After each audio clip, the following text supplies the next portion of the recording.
jefatura del Estado. Eduardo Serra ha sido ministro de Defensa, es presidente de la Fundación Everis. Eduardo, buenas noches. Buenas noches. Rafael Ansón ha sido director general de Radio Televisión Española, asesor del presidente Suárez, hoy preside la Real Academia de Gastronomía. Rafael, buenas noches. Buenas noches. Y Manuel Campo Vidal es periodista, escritor y ha escrito el libro Adolfo Suárez, El presidente inesperado de la transición. Buenas noches. Encantado de estar aquí. ¿Qué primera lectura hacéis del acto que hemos visto esta tarde? Eduardo. Bueno, pues como se ha dicho, es un acto claramente simbólico, pero los símbolos reflejan contenidos y el contenido es, uno, la normalidad en la sucesión en la jefatura del Estado, dos, el carácter familiar del acto y tres, una enorme austeridad comparado con actos parecidos en otras monarquías.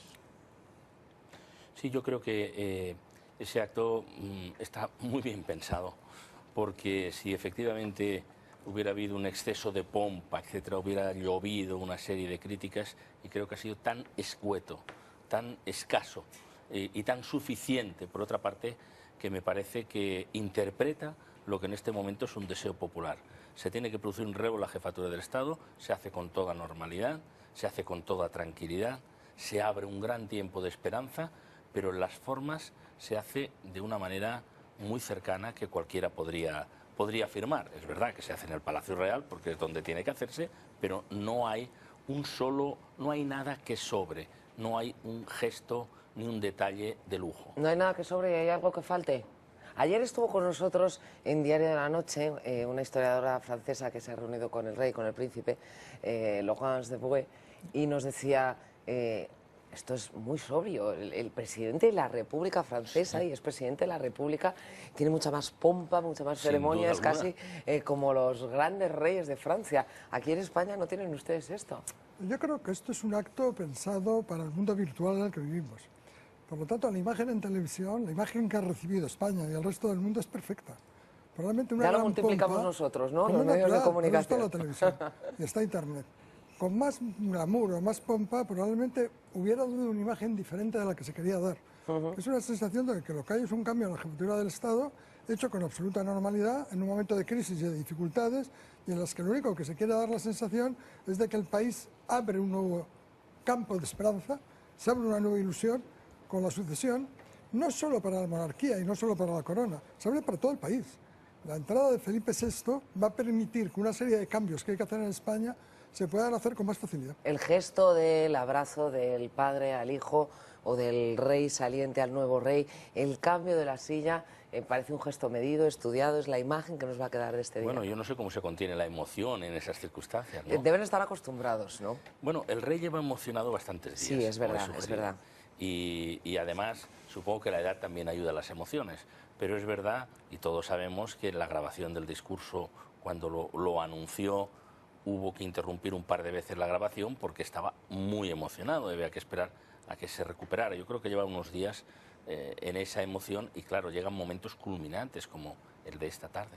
Vamos a ver qué imagen tienen las portadas de las primeras páginas de los periódicos. Aquí viene con ellas José Corriente. Buenas noches. Buenas noches. En el ¿Cuál país... es la imagen que han destacado? ¿Ese abrazo entre el padre y el hijo? Pues justo la que no aparece aquí. Ahora veremos la que coincide. Aquí vemos la portada de ABC Mañana, una de las dos. Una está dedicada al fútbol, esta es la principal, esta es la portada, esta es la contraportada, donde vemos artículo de Víctor Rubido, el director del diario ABC, y aquí ven el titular de portada: misión cumplida, señor. Es como titulan también en el editorial y como veremos también que coincide con el periódico en La Razón en el editorial. Aquí tienen la portada del diario El Mundo. Esta es la foto, me preguntabas por la foto más repetida. Esta es la foto más repetida en todas las portadas. El Mundo, la monarquía inicia el cambio y por ahí van los tiros en los editoriales, luego lo vemos. Y aquí tienen La Razón, la misma imagen. Viva el rey, la misma imagen, las cabezas del rey saliente y el rey entrante cuando se han juntado, se han unido en ese abrazo,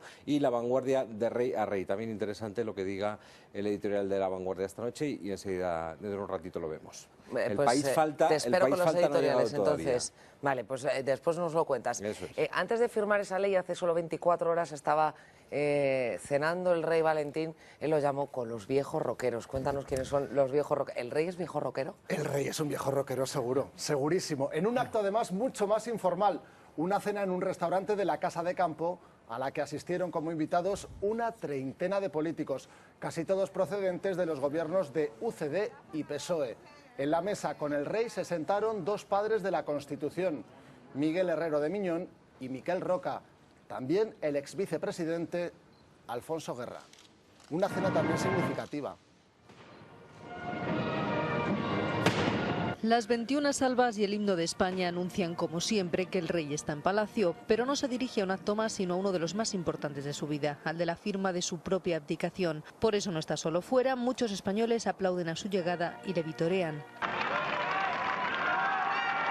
Dentro, los invitados, 150, van tomando asiento, entre ellos el gobierno al completo, los tres expresidentes, la alcaldesa de Madrid y otros como el secretario general del PSOE, que al percatarse de que Cándido Méndez llega tras él, le espera en la escalera. Están los representantes de las más altas instituciones del Estado y todos los presidentes de las comunidades autónomas, salvo Artur Mas e Iñigo Urkullu.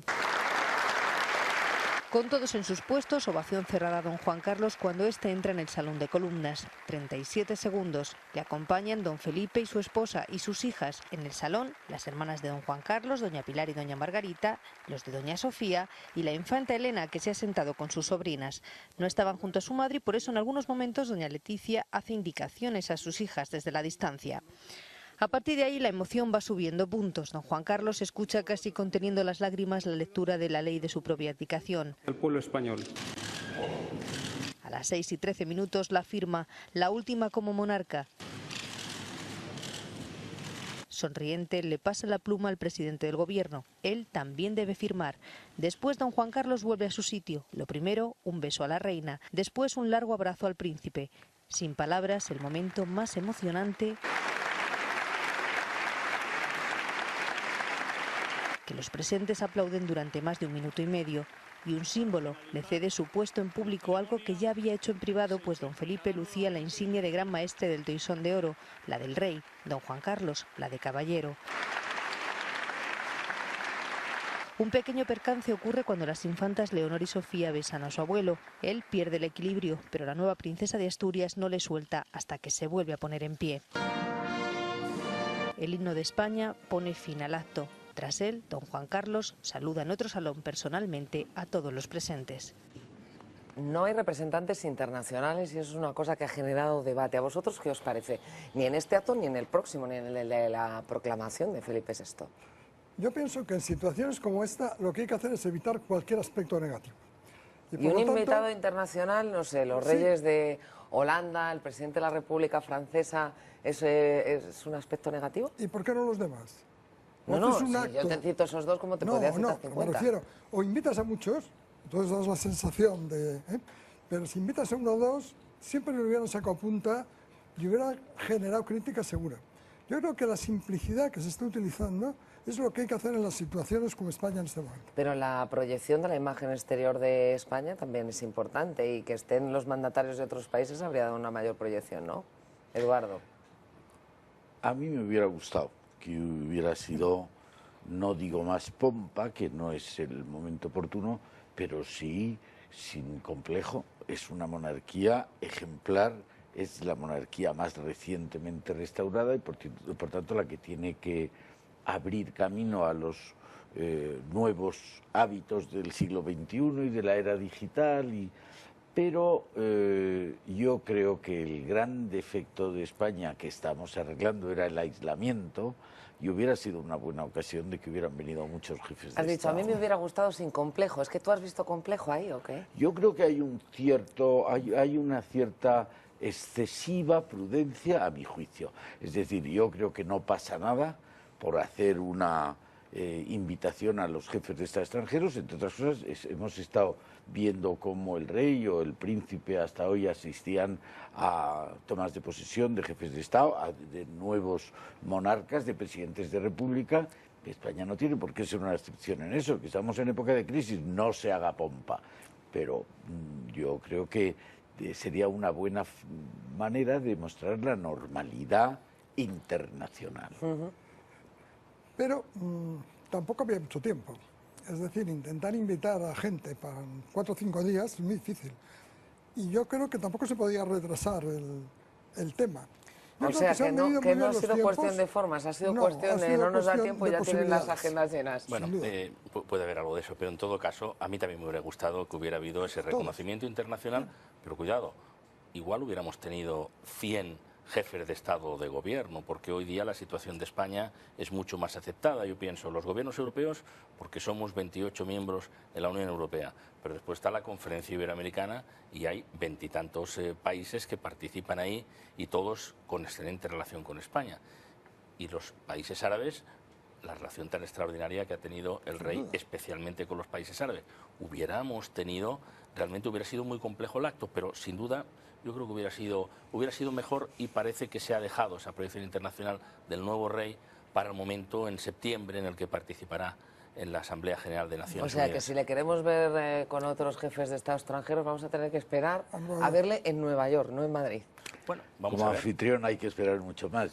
¿Ah, sí? Hombre, ¿Hasta cuándo? Porque venir... ocasiones solemnes como esta pintan pocas. Muy poquitas, muy pocas. Hombre, recordemos la Conferencia de Seguridad de Madrid del 91, me parece que fue, y que vinieron muchos jefes de Estado muy principales, ¿no?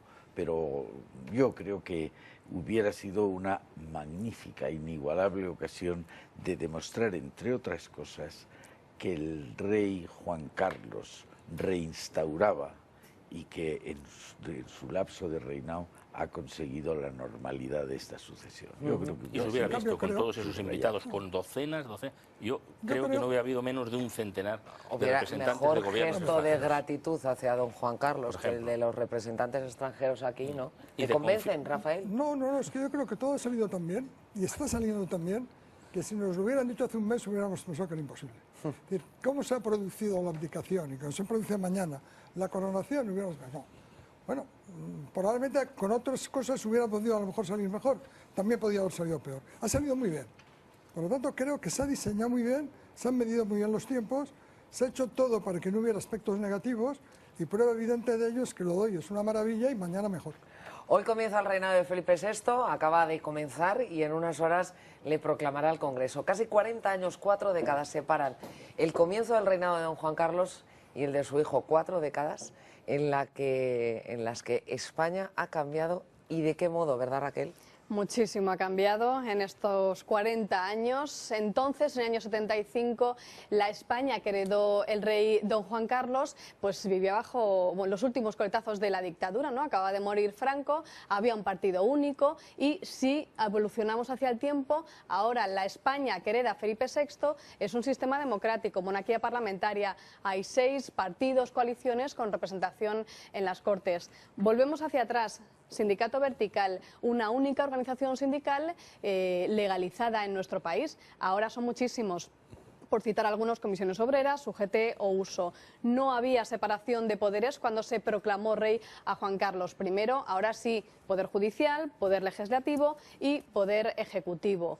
Libertad de expresión, entonces había que hablar de la censura, ya no, y eso afortunadamente se cambió muy rápidamente. En la Constitución del 78 la libertad de expresión quedó regulada en su artículo 20, igual que la pena de muerte. En el artículo 15 se abole la pena de muerte, que sí existía en el momento en que Juan Carlos heredó o tomó la corona. Y sí hay un cambio, una evolución que hemos visto importantísima a lo largo de estos años, ha sido el papel de la mujer. Entonces estaba tutelada pues por el padre o por el esposo en ese caso. Ahora no, ahora afortunadamente podemos hablar de igualdad de hombres y mujeres. Queda proclamado rey de España don Juan Carlos de Borbón y Borbón. ¡Viva el rey! ¡Viva! ¡Viva España! ¡Viva! Ocurrió en noviembre de 1975. Juan Carlos I, proclamado rey de España, no juró la Constitución porque aún no se había redactado. Lo hizo sobre los Evangelios. España acaba de poner punto y final a 40 años de dictadura y empieza a soñar con una democracia. El camino, complicado, pero el nuevo monarca encuentra en Adolfo Suárez al perfecto aliado para emprender profundas reformas. Con ese nombramiento mío se juega casi el reinado. Cambios políticos y sociales que, gracias a la altura de miras de los líderes políticos del momento, culminaron en la Carta Magna del 78. En los discursos suena con fuerza una palabra: libertad, libertad, sin ir a libertad. En 4 décadas España ha crecido en población y en libertades, pero también en desafíos. Felipe VI hereda un país sumido en una profunda crisis política e institucional de la que tampoco escapa la monarquía. Nuestra querida España, una nación, una comunidad social y política unida, diversa. Este es sin duda uno de los retos más importantes e inmediatos, el desafío independentista de Cataluña. La España de don Juan Carlos es muy distinta a la España de Felipe VI en lo político, la sociedad, pero también en la economía. Llevamos años padeciendo una grave crisis, pero ¿vivimos hoy mejor que entonces, Sergio? Pues algunos que te voy a contar yo ni siquiera hemos nacido, así que mucho mejor desde luego que estamos. Pero ¿cómo ha cambiado España en estos 39 años? Pues mucho. Sin duda ha sido un cambio completo y radical. ¿Cómo estaba esa España en blanco y negro, la que pues se encontró don Juan Carlos al subir al trono? En 1975, pues en España vivían 35,4 millones de habitantes. Nuestra economía crecía un 3,6% y la tasa de paro estaba en el 3,74%. Fíjense, apenas medio millón de desempleados en nuestro país. ¿Y qué ha pasado pues casi 40 años después, cuando Felipe VI ha heredado España? Pues han crecido la población, el número de habitantes, 12 millones más tenemos, hasta los 46,6 millones. Nuestra economía acaba de salir de la recesión más larga de la democracia, precisamente en este periodo de reinado de don Juan Carlos, y crece a un ritmo del 0,5%, y la tasa de paro es muchísimo mayor, un 25,93%, casi 6 millones de parados. Esto en cuanto a los grandes datos, a las cifras macroeconómicas, pero bajemos a la calle. ¿Cuál era el coste de la vida por entonces? ¿Cómo ha cambiado? ¿Cuál es la diferencia entre el precio de unos productos y otros en estos 40 años? Vamos a verlo. Mi querida España, esta España. Una España que volvía a nacer tras la dictadura, que cambiaría profundamente en todos los sentidos, también en el económico. En 1975 la renta per cápita se situaba en el 80% de la media europea, hoy ha avanzado hasta el 95%. Un trabajador cobraba de media al año algo más de 262.000 pesetas, un poco menos de lo que se gana hoy al mes. Claro que entonces el coste de la vida era muy diferente. Un periódico por 8 pesetas, un litro de leche por 20 y llenar el depósito del coche salía por 24 pesetas el litro de gasolina. Se podía comprar una casa en el barrio de Salamanca, en la calle Velázquez, por menos de 3 millones de pesetas. Hoy, por esa misma vivienda, se pagarían más de 110 millones de pesetas. El turista 1.999.999. España también empezaba a despertar al turismo. En 1975 pasaron casi 3 millones de turistas. Hoy somos el tercer país del mundo que más visitantes extranjeros recibe, más de 60 millones. Por cierto que hace 39 años el fútbol madrileño también daba alegrías a sus aficionados. El Atleti ganaba la Intercontinental, el Madrid la Liga.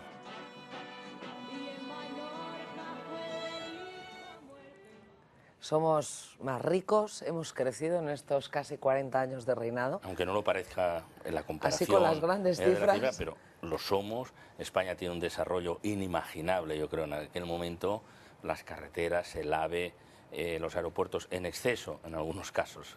Y además, quizá, no solamente somos más ricos, el problema es que nos creímos más ricos de los que éramos y que lo que somos, y buena parte a crédito. Y eso también nos ha traído otro tipo de problemas, pero sin duda alguna la fotografía, a pesar del paro, a pesar de todo, de la España de hoy, respecto a la España que heredó don Juan Carlos, pues no tiene, creo, punto de comparación. Los que vivisteis en aquella época, ¿esperabais este desarrollo? Sin duda. Cuando creas un espacio de libertad, las cosas mejoran extraordinariamente. Es verdad que en los últimos años del franquismo hubo una evolución positiva, pero mucho más reducida que la que ha habido después. El plan de estabilización del 60, del 59, etcétera, ¿no? Fueron los primeros cambios. La comparación habría que hacerla con el 2007, entonces veríamos la diferencia que hay entre el 75 y el 2007.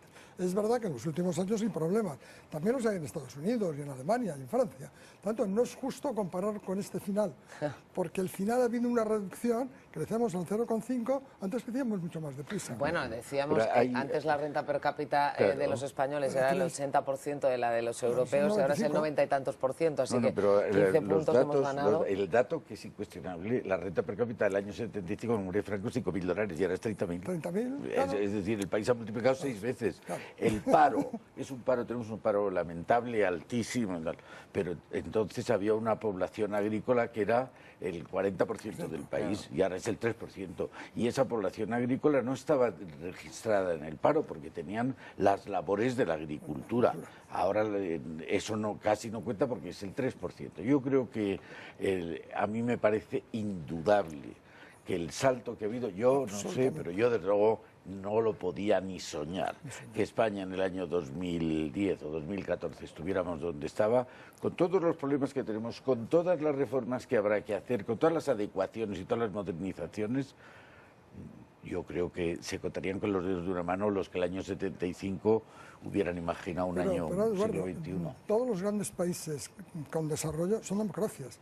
Lo normal, alterar la democracia, es que generáramos un proceso de evolución similar. Y por eso este país apostó por la democracia. Queríamos ser como los países democráticos que vivían bien. ¿Os atrevéis a soñar con el final del reinado de Felipe VI? ¿Creéis que viviremos esa larga época de prosperidad que nos ha traído el reinado de Juan Carlos I? ¿O os quedáis solo con los retos a los que tiene que afrontar ahora? Yo estoy con los retos y con la gran esperanza que se abre aquí. Yo creo que hay muchas cosas a reformar, que la Constitución tiene 40 años y probablemente hay que hacer retoques importantes y creo que debemos hacerlos con consenso. No debemos hacerlos imponiendo una parte a la otra. Yo creo que ahí el príncipe Felipe, ya el rey, tiene una sensibilidad por determinados problemas que los ha trabajado, que los ha conocido. Incluyo el problema de Cataluña, por ejemplo, la necesidad de la investigación, del desarrollo tecnológico durante muchos años. Creo que nos consta a todos y es muy importante. Pero permíteme, Ana, una cosa de antes. El gran cambio, a pesar de todos los que hemos subrayado respecto al momento hace 39 años, ha sido sobre todo para la mujer. Por supuesto. Lo habéis citado aquí, pero una mujer, se lo cuento yo a mis hijas, no podía entonces abrir una cuenta corriente sin el permiso de su marido o de su padre. Cuidado. ¿Y eso dónde era, dice? Eso era en España. ¿Hace tanto? No, hace 40 años. El gran servicio del rey, el último gran servicio del rey, es haber dado paso a su hijo y dar paso a un cambio necesario en la sociedad española. Que no sé yo, Felipe se han VI generado demasiadas expectativas, porque eso también es peligroso, ¿eh? Mira, y luego lo veremos en el fútbol, lo que le ha pasado a la selección.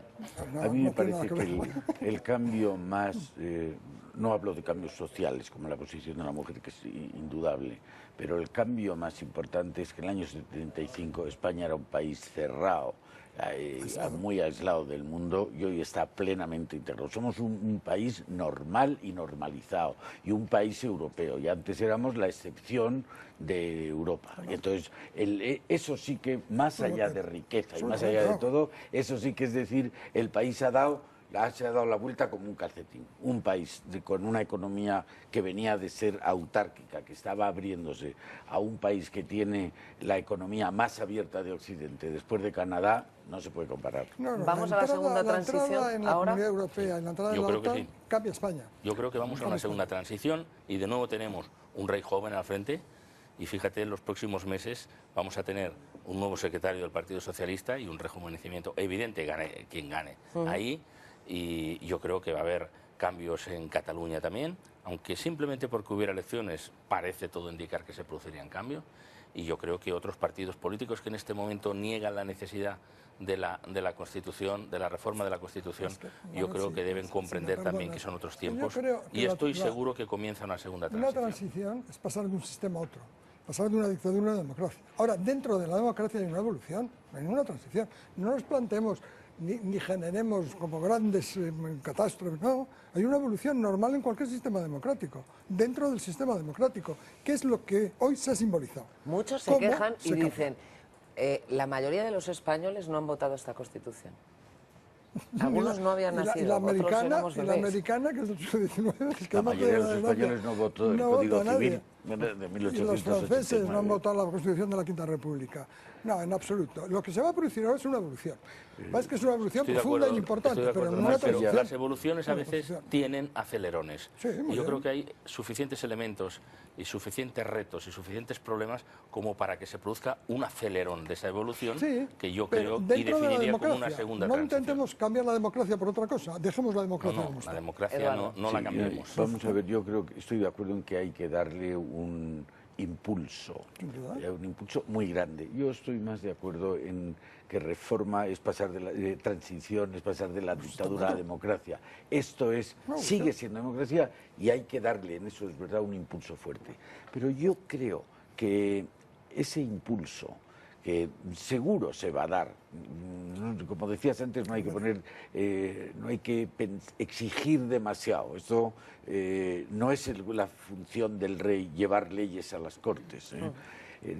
Yo creo que lo que da la Constitución, votada o no votada, es estabilidad. Claro. Y si tienes, con las reformas que sean necesarias, y si ahora es necesaria una reforma, que se haga. Pero tener una Constitución antigua es dar estabilidad. Y la estabilidad, que se dice muy poquito, es la base del crecimiento, la base del progreso. No se hace sin estabilidad.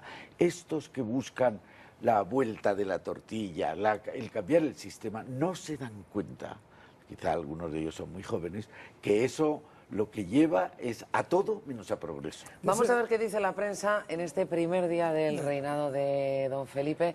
Ya me traes editoriales, ¿verdad? Buenas noches, sí, te traigo editoriales, pero el país, nos faltaba el país. Bueno, de la portada, de nuevo la misma fotografía, un nuevo rey constitucional. ¿Qué dice el país en el editorial? Bueno, pues aquí lo tienen, otro tiempo. La primera tarea de Felipe VI será usar sus facultades para facilitar los grandes consensos. Obviamente a todos nos viene a la cabeza Cataluña, ¿no? Sin duda la reclamación soberanista de algunas fuerzas en Cataluña pesará sobre el nuevo reinado.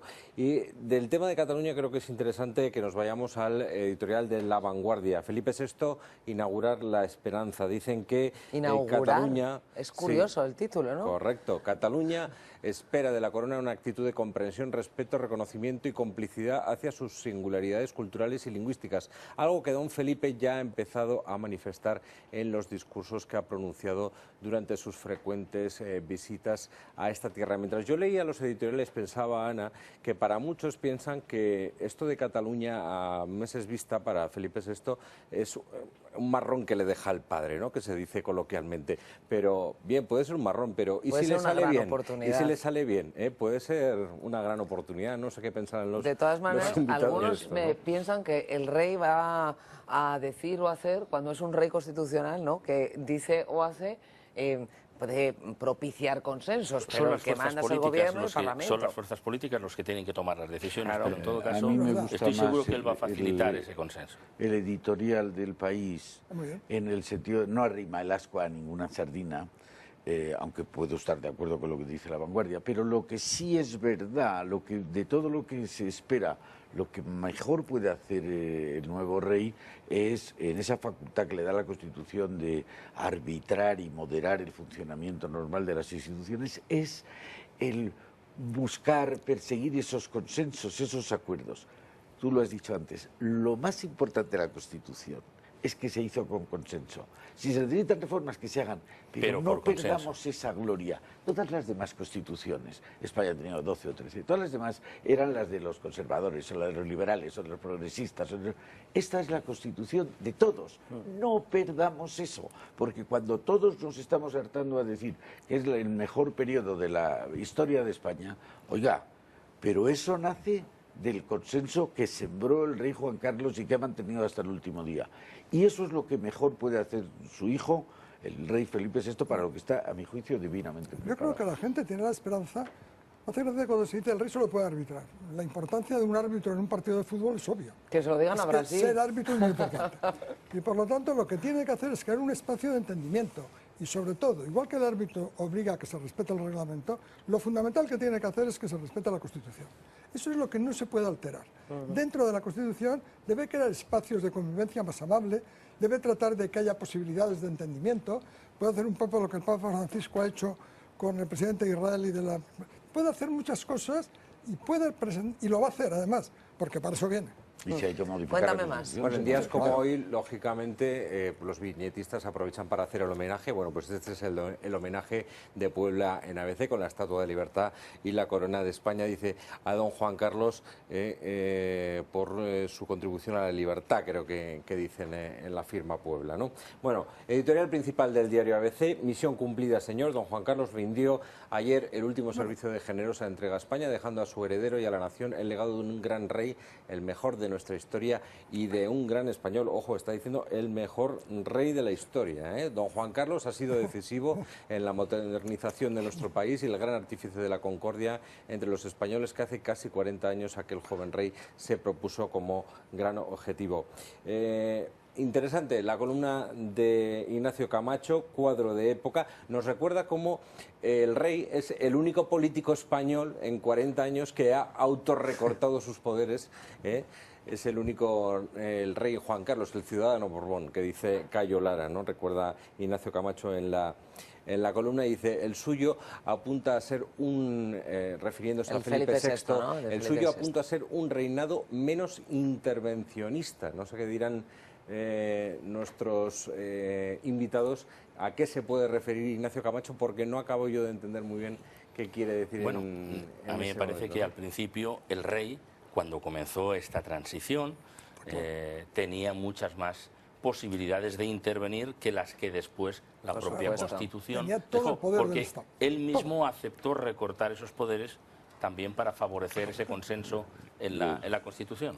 Yo creo que cuando se dice menos intervencionista es porque el rey ya desde el momento en que tiene la Constitución, de los 39 años, 37 y medio han sido, o 38, han sido de un rey sin poderes, un rey absolutamente constitucional. El mejor rey de la historia de España, como dice ABC, como decía por lo menos de la este martes El Mundo. A mí me parece que por lo menos de la moderna. Yo no tengo capacidad de comprarle. En democracia sí, pero eso es escaparte de mi pregunta, Rafael. No es escaparme. No, yo creo que el mejor rey de la democracia de España, ¿sí nos falta perspectiva histórica para compararle con Felipe II.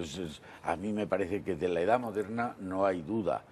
Ya veremos, la historia lo dirá. Sobre todo parece muy difícil, ¿no?, comparar. Yo creo que sería injusto comparar un rey de cualquier otro siglo con este, ¿no? A lo mejor, yo creo que la comparación tiene que ser entre reyes de la democracia, ¿no?, del mismo sistemas políticos. Termino muy brevemente con el editorial de La Razón, para que se hagan una idea de cómo van los tiros, muy parecido al de ABC. Misión cumplida, gracias Majestad. Don Juan Carlos lega a don Felipe y a todos los españoles la certeza de que España es una gran nación por la que merece la pena luchar. Y aquí tienen un extenso editorial también en el diario El Mundo, Felipe VI, el rey que inicia el cambio para una nueva etapa de España. Y aquí hay un llamamiento a los líderes políticos que dicen que no deben desaprovechar la oportunidad del gesto que ha tenido don Juan Carlos. Tienen que ponerse manos a la obra para que las expectativas de los ciudadanos no acaben frustrándose. Podría ser la última oportunidad para salvar el proyecto que juntos iniciamos hace 4 décadas. Ese es el recado del equipo editorial de Casimiro García Abadillo para la clase política española. Pues no está mal.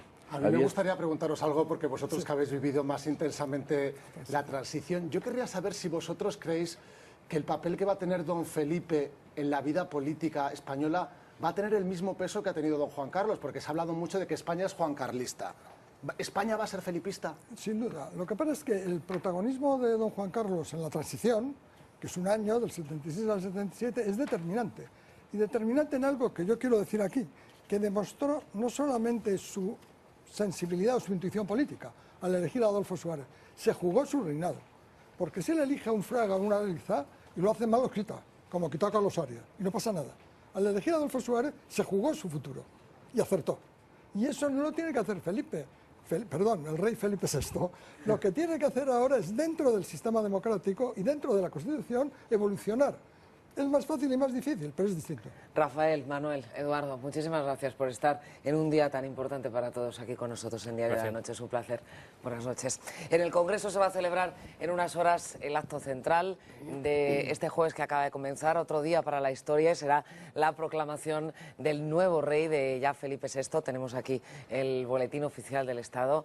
Biondi, ¿está todo preparado ya?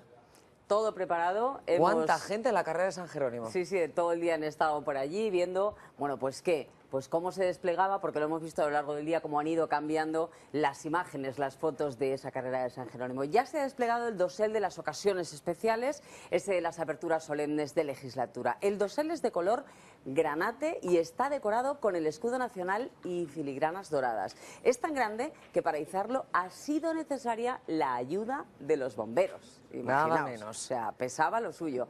En la tribuna del Congreso, Pues también todo preparado. Las 4 sillas que ocuparán los reyes y sus hijas, aquí la mesa del Congreso y el Senado y los presidentes de también Congreso, Senado y Tribunal Constitucional y Supremo, 2 sillas especiales preparadas para la reina doña Sofía y para doña Elena, que también van a asistir a ese acto central de proclamación en el Congreso de los Diputados. Y en las calles, bueno, los que hemos paseado hoy por el centro de Madrid, qué bonita está la ciudad, ¿eh? En las calles, más de lo mismo. También hemos visto cómo en los edificios institucionales, en todos los sitios se han engalanado ya para la ocasión banderas de España que ya cuelgan de farolas y edificios oficiales, pero también de muchas casas particulares, sobre todo en aquellas situadas en las calles por donde va a transcurrir el recorrido en coche de los nuevos reyes. Y en unas horas antes de irnos vamos a poder ver en la Puerta del Sol una imagen enorme de don Felipe y doña Leticia. ¿Lo están colocando ahora en la Casa de Correos? Claro, porque era muy difícil y entonces tenían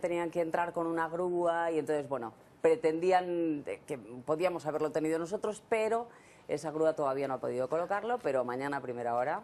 Allí están las cámaras de Diario de la Noche y se lo mostraremos, gracias Biondi. Lo que no vamos a ver o no está previsto que veamos a lo largo de ese paseo de los nuevos reyes, el paseo posterior a la proclamación en el Congreso de los Diputados, van a ser banderas tricolores, las banderas de la Segunda República que últimamente abundan y abundan en las calles de Madrid y en las manifestaciones. Valentín, no vamos a ver esas banderas. Algo que parece lógico, ¿no? En principio, la Dirección General de la Policía tiene un informe que habilita a los agentes a que puedan impedir el acceso con banderas y símbolos republicanos. Se basa en la Ley Orgánica sobre Protección de la Seguridad Ciudadana, una norma que regula la manera de evitar altercados en la calle. Consideran que la presencia de ciudadanos contrarios a esta institución podría derivar en un problema de seguridad y orden público. La seguridad es primordial, se lo contábamos ayer en Diario de la Noche, está en fase crítica, que es el nivel más alto de seguridad, y eso lo habrán visto ustedes si se han paseado por el centro de Madrid, en las azoteas, sobre todo en los alrededores del Congreso, en la Gran Vía, en los lugares por los que irá la comitiva real, pero también, y es más difícil de observar, en el espacio aéreo, ¿verdad? David Guillamón, buenas noches. Buenas noches, Ana. David es secretario de Comunicación de USCA, que es la Unión Sindical de Controladores Aéreos, y ya han recibido ustedes la orden con todo lo que va a ocurrir en los cielos de Madrid, al menos en la almendra central de Madrid, en las próximas horas. ¿Cuál es esa orden? Bueno, el trabajo fundamental lo van a hacer nuestros compañeros militares, en honor a los controladores aéreos militares, tanto de la escuadrilla de la circulación aérea operativa como los que se dedican a la vigilancia como tal del espacio aéreo. No sé, perdone, David, que le interrumpa, si nos pueden poner al lado suyo, para que nuestros espectadores lo vayan viendo, las imágenes de esa orden. Perdón. Pero bueno, efectivamente, la primera medida que se toma es establecer una serie de áreas o de volúmenes de espacio aéreo prohibidas o restringidas, en las cuales no se permite el vuelo de ninguna aeronave. Tenemos un plano, me acompaña aquí, claro, y ya no le interrumpo más veces. Este es el plano, ¿no? ¿Cuál es el lugar donde no se puede pasar con ninguna aeronave? Ah, pues aquí se ve muy bien, efectivamente. ¿Es esto de aquí? Efectivamente. Mira, aquí se puede apreciar, si me permites, Ana, sí, las por supuesto. pistas. Este es el aeropuerto de Barajas, estas son las pistas 32, izquierda y derecha, y la 36, izquierda y derecha. Y aquí al oeste vemos este área de aquí, que tiene aproximadamente unas 8 millas náuticas de largo por unas 4 millas náuticas en sentido norte-sur.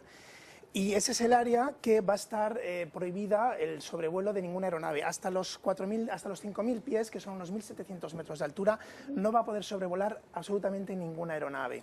De los 5.000 pies hasta el infinito, podríamos decir, solo van a poder sobrevolar aeronaves que llamamos instrumentales, que para que el público lo entienda son aeronaves comerciales, de pasajeros, las que despegan del aeropuerto de Barajas. Esto es la almendra central de Madrid, o sea, aquí está el Palacio de Oriente, el Congreso de los Diputados, etcétera. Correcto. Y por ahí sí van aviones militares, es los célebres F-18, helicópteros, medios aéreos de las fuerzas y cuerpos de seguridad del Estado. Pues hay dos excepciones. Se permiten vuelos de los propios medios de comunicación, helicópteros de medio de comunicación, los helicópteros de las fuerzas de seguridad del Estado, y luego probablemente el Ministerio de Defensa fletará una misión CAP, que se conoce CAP, es el acrónimo de Combat Air Patrol, es una patrulla aérea de combate, generalmente son F-18 de la base aérea de Torrejón, que se ve aquí también. ¿Dónde está Torrejón? Aquí es donde despegan autoridades. Exacto. Como no vamos a tener visitas extranjeras, sí, a ustedes les han hecho la vida mucho más cómoda, ¿eh? Sí, la verdad es que sí. Pero bueno, el caso es que, como decía, sí que habrá seguramente, en estos casos se suelen despegar F-18s que lo que hacen es patrullar toda la zona, bueno, pues en una misión de vigilancia. Y eso sí que nos da mucho trabajo porque las rutas aéreas por las que vuelan los aviones comerciales son muy estandarizadas para evitar en lo posible conflictos, pero claro, este tipo de misiones son rutas más aleatorias y además si observan cualquier cosa extraña o tienen que interceptar una aeronave, tenemos que coordinar con nuestros compañeros militares para evitar que influya en el tráfico civil, lógicamente. Oye, David, ¿y entonces eso va a ocasionar o puede ocasionar retrasos en los vuelos que habitualmente cruzan por la capital de España? Yo no sé si están previstos todos los aeropuertos de Europa y del mundo que saben que mañana no, mañana por Madrid no. No, muy buena pregunta, sí, porque se oía hablar del cierre del espacio aéreo y no, para nada. De hecho, esta semana han estado trabajando muy intensamente el Estado Mayor del Aire con los controladores aéreos que llevan la dirección de operaciones para hacer el diseño de este área y que cumpla ese doble objetivo. Por un lado, proteger los actos y por otro, tener el menor impacto posible en las operaciones de Barajas. Y lo han conseguido. Las rutas estandarizadas de salida y de llegada no tienen afectación y lo que más nos preocupaba, que era la maniobra de frustrada, que para que la gente lo entienda es esa maniobra que a veces hacen los pilotos cuando están a punto de tomar tierra y por cualquier circunstancia tienen que remontar el vuelo, que a veces la gente se asusta, vamos a aprovechar para que decir vamos haciendo así, de repente así. Vale, pues eso puede deberse a múltiples Normal causas. que nos asustemos, David, perdóname, pero nada, pero es una maniobra súper entrenada y muy común. Bueno, pues esa maniobra sí que nos preocupaba que pudiera afectar, pero bueno, como digo, el trabajo de coordinación ha conseguido que el impacto vaya a ser mínimo. ¿Ustedes seguirán a los F-18 en sus pantallas? Porque sí, los pueden ver les vemos, por perfectamente, supuesto. pero ustedes no les guían, es el mando central de seguridad o del ejército. Exacto, es el ejército del aire el que está en contacto con ellos y nosotros a su vez en contacto con nuestros compañeros, con nuestros colegas militares para coordinar la operación en todo momento. O sea, que van a tener tanto trabajo como cualquier otro día. Pues sí, vamos a tener mucho trabajo, pero encantados, la verdad. Pues David, muchísimas gracias por contarnos lo que significa ese cierre, entre comillas, del espacio aéreo, porque no lo van a cerrar, pero sí lo protegidas que van a estar nuestras autoridades y lo protegidas que van a estar las calles de Madrid y todos los ciudadanos de Madrid. Muchísimas gracias por estar con nosotros. De verdad, nada. Buenas noches. Le habíamos dicho a Fran Carrillo, quédese usted con nosotros, que nos muestra las imágenes de la nueva web de la Casa Real. Pues bien, es que esa nueva web de la Casa Real no está disponible todavía. Esperábamos que, al igual que se publicara en el Boletín Oficial del Estado la ley de abdicación de don Juan Carlos, inmediatamente la Casa Real colgaría esa web y estará en las próximas horas, pero el mensaje ahora mismo es que veremos las nuevas imágenes de la nueva familia real en cuanto sea posible, así que tendremos que seguir esperando. En cualquier caso, hemos mirado también al pasado, no solo a los casi 40 años del reinado de don Juan Carlos, hoy en Diario de la Noche, hemos mirado mucho más lejos. Se habla de si es el mejor rey o no de la historia, en fin, valórenlo ustedes. En cualquier caso, son pocos los reyes que, como Juan Carlos, han abdicado, y más en tiempos de paz como los que vivimos. Por eso, el día que hemos vivido es un día histórico, Valentín, ¿verdad? Efectivamente, un día histórico que recordaremos todos, porque además también hemos asistido a una abdicación real, una ceremonia poco habitual en la historia de la monarquía española, un día, por tanto, doblemente histórico. La abdicación es una fórmula poco común en la historia española. En los últimos siglos solo se ha aplicado en 7 ocasiones, pero solo en 2 de ellas, como ahora, de forma libre por parte de los monarcas que renunciaban. En el resto de ocasiones, motines, presiones, revoluciones o exilios forzaron el traspaso. Carlos I de España y V de Alemania fue el primero en abdicar, obligado solamente por sus deseos de retiro. La enfermedad y una agitada vida política impulsaron al emperador a ceder la corona a su hijo Felipe II. Se retiró al monasterio de Yuste, donde murió. El otro rey en abdicar de forma libre fue Felipe V, el primer Borbón de los reyes españoles. Se retiró al Palacio de la Granja, de donde tuvo que regresar para volver a ceñirse la corona tras la muerte de Luis I, su hijo, ante el que había abdicado y que solo reinó unos meses. Carlos IV, Isabel II, Alfonso XIII y don Juan de Borbón han sido los otros monarcas que han abdicado, los 3 últimos sin ejercer realmente como reyes en el momento de la abdicación. La cruz de este día, la derrota de nuestra selección de fútbol. Los de Vicente del Bosque volverán a casa. No. Esa derrota ante Chile les deja automáticamente eliminados. Lo vamos a ver en solo un minuto. Antes, la columna de opinión en Diario de la Noche, un clásico, Germán Tercha. Buenas noches a todos. Son días en verdad históricos. Hace unas horas, en el acto de abdicación, el rey Juan Carlos ha cedido su puesto a su hijo Felipe, literalmente, en una ceremonia digna y sobria. Son momentos que quedarán en nuestras memorias y retinas para siempre. Los hoy jóvenes los recordarán cuando, si acaso, presencien otra ceremonia similar. Otros hemos evocado las escenas de hace 39 años. Quien más, quien menos ha hecho un fugaz recorrido por estas 4 décadas de historia de España. Y también son la historia de nuestras vidas en las que Juan Carlos I, rey de España, ha estado siempre presente de alguna forma. En 40 años cabe casi todo. Momentos felices, incluso de gloria, y tragedias infinitas. Pero lo cierto es que con Juan Carlos como rey hemos recorrido ese camino para ser hoy un país mejor, el que alberga a esta nación milenaria que es España.